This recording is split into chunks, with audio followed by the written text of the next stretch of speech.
Hey everyone, in today's video I'm going to talk about the future for the Impreza. In the last video we kind of talked about the past 10-year journey with this car and the process that has got us to where we are today. I want to talk about the stages ahead of us. First things first is getting this car running and drivable.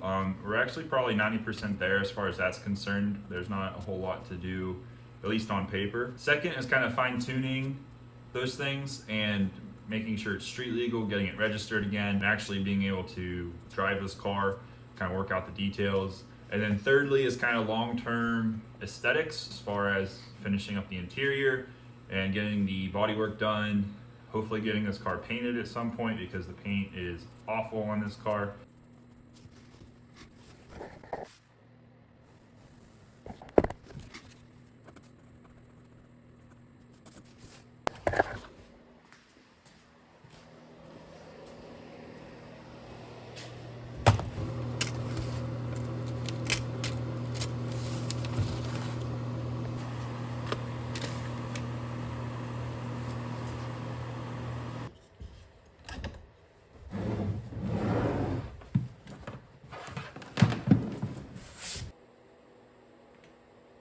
Analyzing battery.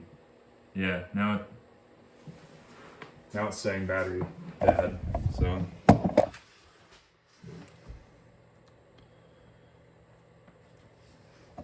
oh well. I definitely got ahead of myself when I bought this battery years ago. The car wasn't anywhere close to being on the road. I should have just put a regular battery in it while I figured things out. But that being said, we will be going with another Odyssey lightweight battery now that I've pretty much confirmed this one's bad. Actually see one of these cells is like swollen. That's a sure sign. That's a sure sign that you probably don't want to try to use this thing. That just sucks. Hard to even use this thing, but oh well. You live and learn. Still going through a lot of stuff. Well, I've organized pretty much everything in the shop. But now that I've got everything in its place, I'm finding I'm missing a lot of stuff. The sockets that I have here in my toolbox is kind of a mismatched set that I've put together over the years. These are the tools I had at my dad's, and I also shared tools with my brothers and my dad, so some things are missing, some things are probably not mine. And ironically, my nicest socket set I keep in my car. That's how much I trust my daily driver, is I carry a full socket set with me everywhere I go. I really wanted to have heat in the shop by now. I actually had a heater here that I had ordered online, but it came all bent up and I ended up returning it. I figured at this point, it's February, I might as well stick this winter out and try to get a heater during the summer, maybe when it's cheaper. But I'm gonna put it in this corner here, up above this cabinet. There's already a chimney there. I'm gonna try to reuse that. But man, having heat would be so nice. I think today, yeah, we're right at 32 Fahrenheit in the shop. I think it's mid-20s outside. It does stay about 10 degrees warmer in the shop at any given time, but it's cold today. But I'm determined to get some stuff done, so let's get at it.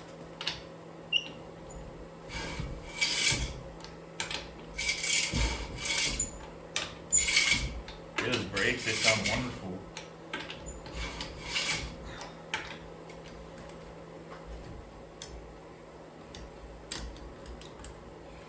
Obviously these aren't real TE37s, they're Rotogrids. Probably the most popular of the replica wheels. Guys, I had very little money when I was building this car. As far as reps go, my thought with reps are, if you're not pretending like they're something they're not, who cares?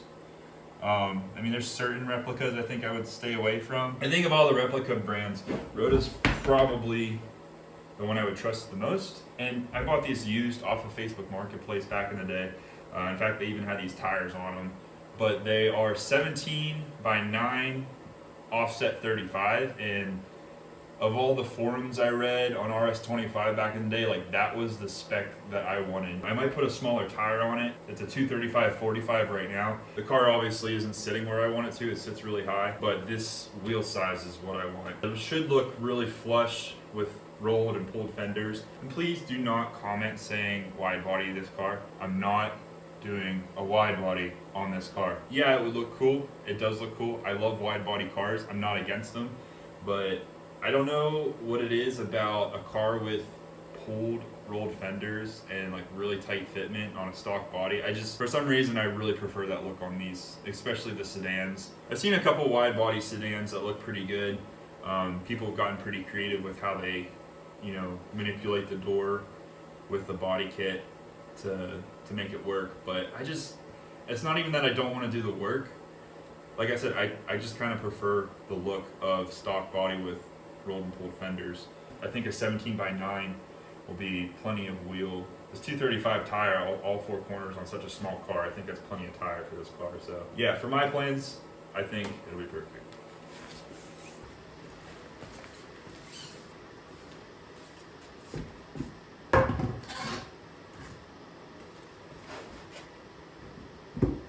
Tires are dry rotted. That's fun. I'm not keeping these lovely blue lug nuts. I really wanted to do blue as an accent color when I first started modifying the car. If you noticed in my last video, I had a blue plaid interior. I really liked that for like 2 months. I got over it really quick. Definitely going a lot more neutral with the majority of the car. I will have some accent colors, not blue. I'm thinking teal, very sparingly. But yeah, anyway.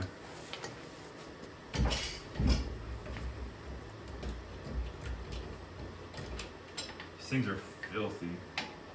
This whole car is filthy. A couple people made comments about me wiping the car down with a wet rag. If you missed it, I totally said in the video, do not do that. It's the worst way to clean your car. I feel like white kind of hides things pretty well, especially on camera. This car is disgusting. It's got so many shades of white. This is the OEM paint that just like came off from a car wash one day.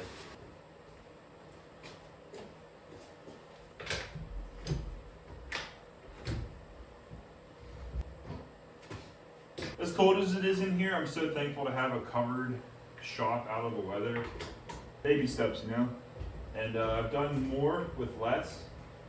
Like I mentioned in my last video, we transmission swapped this car in the dirt practically. So I'm just grateful for everything I have right now. This is a pretty modest shop by a lot of people's standards, but to me, it's an opportunity to do what I want to with this car. Out of the weather, and hopefully next year it'll be heated. But in the meantime, I'm just thankful for what I have. Nice.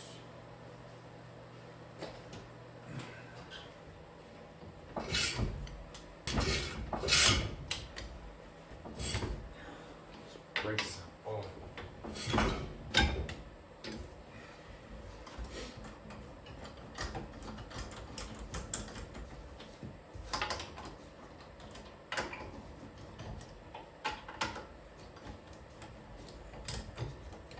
The fit is more important to me than the finish right now.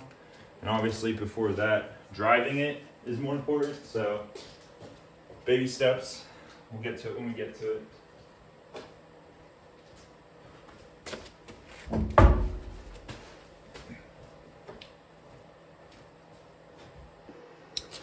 So this leak looks like it's a coolant leak. It's coming out of the bottom of my timing cover, but I think it's dripping down from here. That's an easy enough fix. It's just kind of stupid that I've not noticed that before. I definitely have an oil leak of some kind, hence the pan. But this, I never noticed it before I moved the car here to my shop. But I think it's just that. Oh yeah. It's definitely leaking coolant. Well, that's an easy fix. I saw coolant coming out of the timing belt cover and I was like, what the heck? Kind of take this chance here to show off these HKS coilovers. Hypermax 3. Kind of a cool bit. that I have.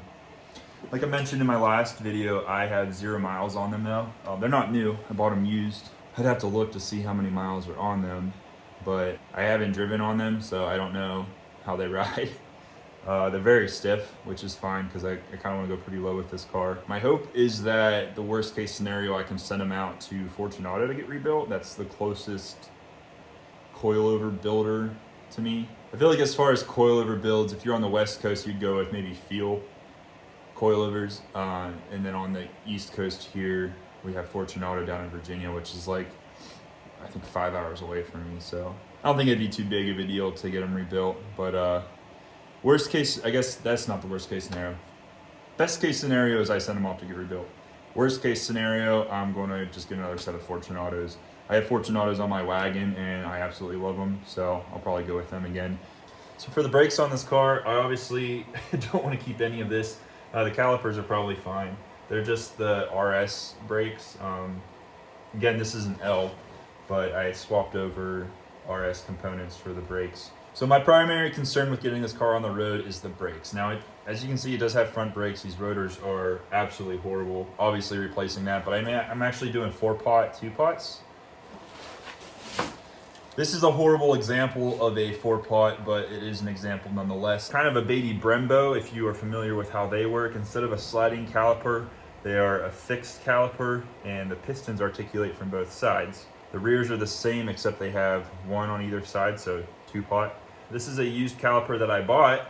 I bought a whole set, actually. My intent was to clean these up, sandblast them, and powder coat them.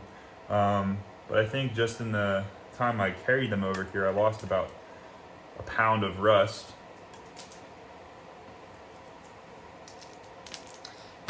Yeah, these are bad. Half the bolts are rounded over. Anyway, these are junk, but I actually just ordered a brand new set of front and rears, and I'm gonna get them powder coated and we're gonna get them on the car. It's a good upgrade for this car, pretty cost effective upgrade. I haven't spec'd out pads yet. Feel free to recommend pads down in the comments if you have a specific pad. Definitely looking for a more streetable pad, longer wearing pad versus like a track oriented setup. I do want to do autocross with this car, but it's not going to be a dedicated track car or anything. I want to drive this more than anything on the street. I have to get new rotors and everything. Everything else under here is actually really clean. Inner and outer tie rods were done, ball joints were done during that, probably in 2016 when I was doing a lot of the work on this car. Back whenever I took the subframe out to notch it for the up pipe, I cleaned and painted everything. So I'm not gonna bother taking the camera under there to show you because everything's just so dusty and gross. It doesn't look clean, but I promise it is as far as rust is concerned. Colors wise, I do want to repaint the car, like I think I mentioned, but I am going to paint it white still. I don't know what it is about white cars. I like them. I know some people might think that's really boring, but in my mind, white car with a couple accent colors is the way to go, and that's the way I'm going with this car. I have a couple things in mind for the color on the calipers. I'll have one color, but the shade I kind of need to narrow down. And then you can see here kind of the Subaru logo. I'm trying to decide if I want to do that white or an accent color on top of the color of the calipers, but you'll see that whenever it's done. Yeah, not much else to talk about here.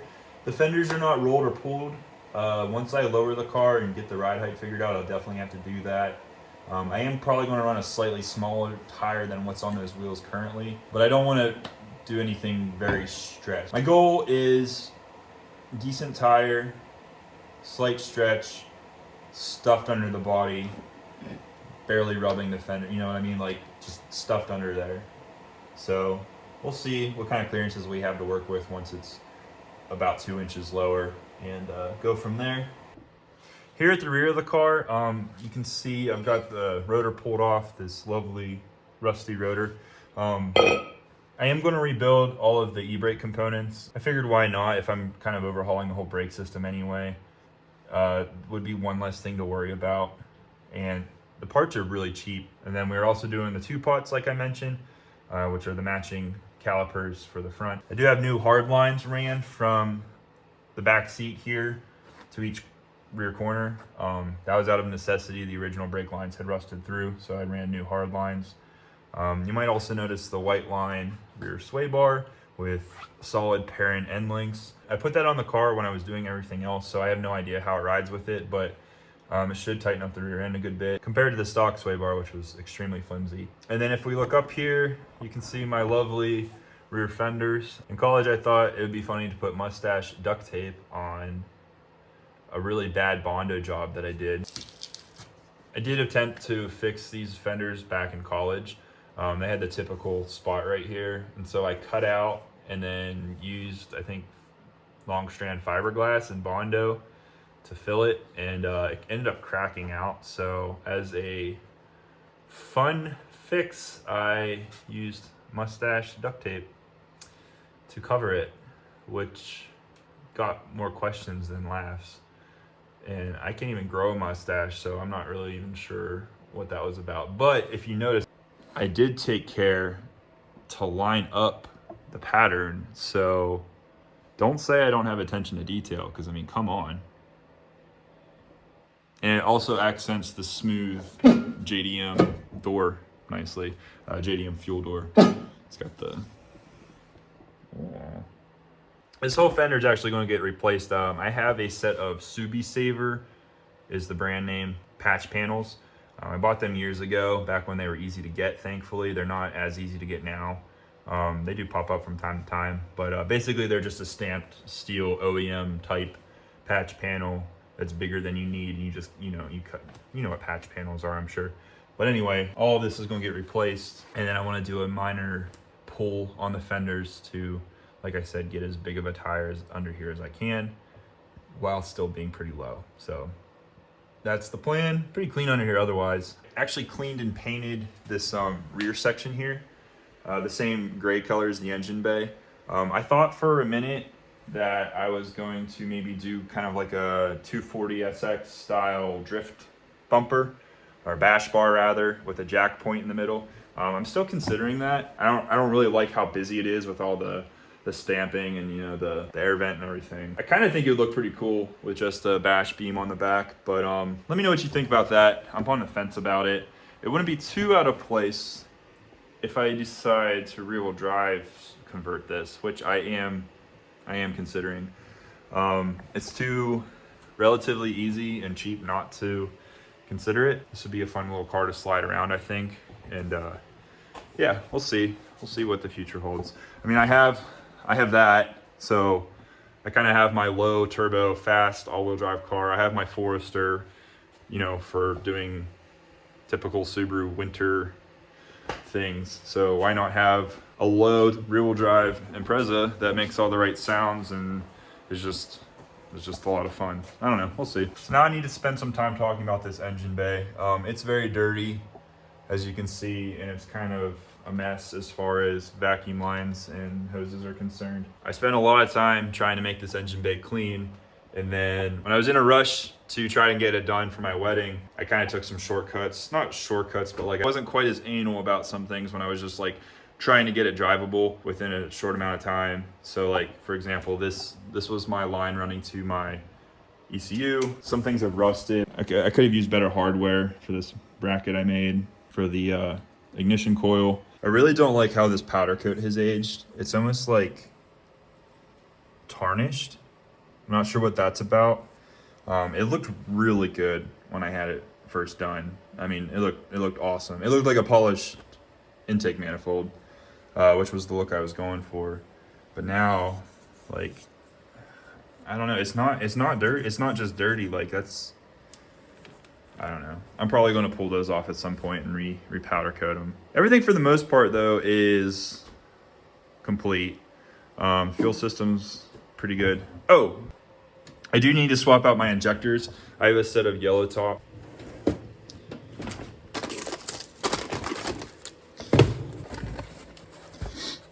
I have a set of yellow top side feeds to go in here. I sent those out to Deutschwerks to have flow tested. Highly recommend this service if you need to get injectors cleaned or flow tested. Before I tuned the Outback, I sent those injectors off too, just to make sure I'm still on stock injectors on that car, but I wanted to make sure they were, you know, in working order, because I was pretty much going to max out the fuel system on that car. So I sent them off and got them cleaned and flow tested, and they give you this really nice dyno sheet breaking down where each injector is, and if there's any issues, you'll know about it. So shout out to DW. Pretty quick turnaround too. I was really impressed. Good customer service, so definitely recommend them. This is a Forester XT top mount. It's much more narrow than an STI top mount. I think it'll be plenty of intercooler for my purposes. I really don't intend to make a lot of power with this car. I just want it to run well, and it'll be significantly more fun than its stock form factor. Also, just venting to blow off to atmosphere. We're tuning off of manifold pressure, so that can vent to atmosphere all day. I kind of want to make like a little cone for it, like a little old school blow off valve trumpet. Just go full Ricer spec with that. I think that'd be a lot of fun. Maybe 3D print something. One of the cooler things, I guess, that I did was this whole relocation of the wires. I didn't want the spaghetti mess of these sitting up here, so I moved them all down here, and I don't know, it's kind of cool, I guess. I don't have AC, obviously. That's where the AC condenser would sit normally. No one's ever regretted deleting AC on a car, so I don't think it'll be a problem. I've got this old school blow your car up manual boost controller. We'll see how that fares. Once I get this car tuned, I'm probably not going to screw with it. Like I said, I just want to drive it. I also have a custom catch can setup that I came up with. One is for vent covers and one is for the crankcase. This is actually, so I've talked about the manual swap I've done on this car. I have not finalized all the wiring though. And this is actually the shifter sensor that is typically on the side of the automatic transmission. And the reason I have this and the reason that's plugged in is I have it, you put it in park, and that just, the car thinks it's in park, so you can start it and drive it and all that. If it's not in park, it won't drive. That is a very temporary solution to this. It will get you to the point where you can start and drive your car, but that is not the full or correct way to have your wiring set up. I think I'm going to end up making a video just on the manual transmission swap. It's been a long time since I've done that, so I kind of need to research some things, because if I'm going to make a video on it, I don't want to steer anybody wrong. Mechanically, it's super simple. If you can turn a wrench, you can do the swap on this car anyway. As far as manual swaps go, this is an easy platform to do that on. Subarus are pretty swappable by nature. But that being said, there's some minor details I need to brush up on before I make that kind of video. I also want to do a better battery relocation. I kind of just had that battery sitting right here. I'd like to clean this area up a little bit more too. I promise this paint looks nice. It's just very, very dirty right now. There's a couple like custom brackets and stuff I made. I want to clean this up at some point, but for now, getting everything buttoned up to run on the Speeduino is my priority. Like I said, I have had this car running before, both on the stock ECU and the Speeduino ECU. So I know this configuration works. I want to make it a little more streetable, if that makes any sense. Less jerry-rigged, I guess, is what I'm trying to say. I want to be closer to its final form factor before I actually take it out and drive it and tune it and everything. So brakes, injectors, probably do the injectors while I'm waiting for my brakes to get powder coated. That'll be a good time to do that. And as you can see, they're really easy to get to. Relatively easy to get to. While I'm doing that, I'll kind of do like a nut and bolt check on the drivetrain and the suspension, make sure it's all where it needs to be. I actually made this shroud. I want to remake it because it was more of a prototype than anything. But for a prototype, I think it turned out pretty good. It'll more or less serve as a template. I'll probably end up drawing it though in CAD and sending it off to like someone who can plasma cut it for me or send cut send or something. That way it'll just, I mean, this looks okay, but like you can tell I did it by hand if you really look. Cut out the window for the Mishimoto.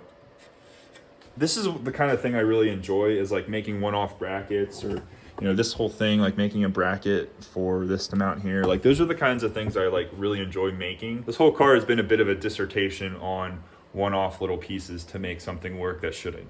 right? Because this car wasn't turboed from the factory. It's got a block with heads that don't belong on it and a turbo setup from a different car. Like, it's definitely a bit of a Frankenstein. My overall goal with this car really hasn't changed. Well, I would like to put in a full STI drivetrain in this car someday, like well after everything else has been sorted, like the body is perfect and the interior is perfect, and I've put some miles in on this and want to change things up. Yeah, I'd love to STI swap this car. But to me right now, the soul is this goofy NAT setup that I've kind of just, I'm trying to just make work, you know? It's unconventional, it's unorthodox a bit. Like, people do this, they turbo their non-turbo cars all the time. For me, it's like the little one-off pieces that I've had to make to solve problem that as a package I think make this car what it is. And like I said, I think it's still yet to be determined if I know what I'm talking about or knew what I was doing at the time. This car has ran in this configuration.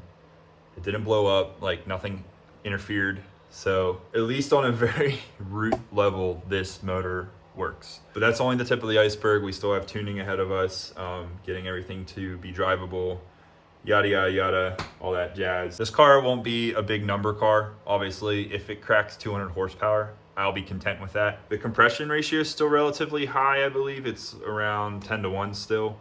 So not ideal for turboing. Lower compression obviously is better for turboing. I'll probably only run wastegate pressure. I mean, I have the boost controller. I can manipulate that to some extent. At first anyway, we're just running off wastegate pressure, just making sure everything is going to work and jive.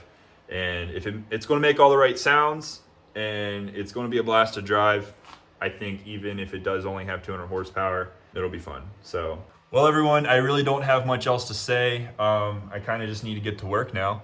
Like I said, I ordered brakes. They're on their way. I have a quote for powder coating. We'll get that done. While things are getting powder coated, I'll swap out the injectors and work on getting everything run that needs to be run for the Speeduino, mostly running a dedicated vacuum line. Yeah, just kind of doing a nut and bolt check. I'll definitely be doing a video on the brakes, that whole process. I'll probably do a separate video on the ECU, loading up the tune, doing all, I'll kind of bring you guys along for that. That's something I'm pretty new to, so that'll be a learning process for me as well. I've never tuned anything before. I have a good base tune to work off of from my friend Alex over at Don't Suck, so that should be a pretty good baseline. We have pretty similar setups. I'm hoping that it'll at least idle and, you know, be able to go through the gears without any real issues. Oh, and that oil leak underneath, I need to figure out where that's coming from specifically. I'm really excited for what this year holds. If I can get this car to Boxer Fest on its own, you know, drive it there and back, that's kind of like the goal I have for this year. It's about a 4-hour one-way drive, so to me that would be a pretty good proving ground for it. We'll see what happens. Well, hey, thank you so much for watching today. I really appreciate you taking the time to do so. If you enjoyed this video, consider liking it. If you had any thoughts while I was kind of going around the car talking, feel free to leave those down below.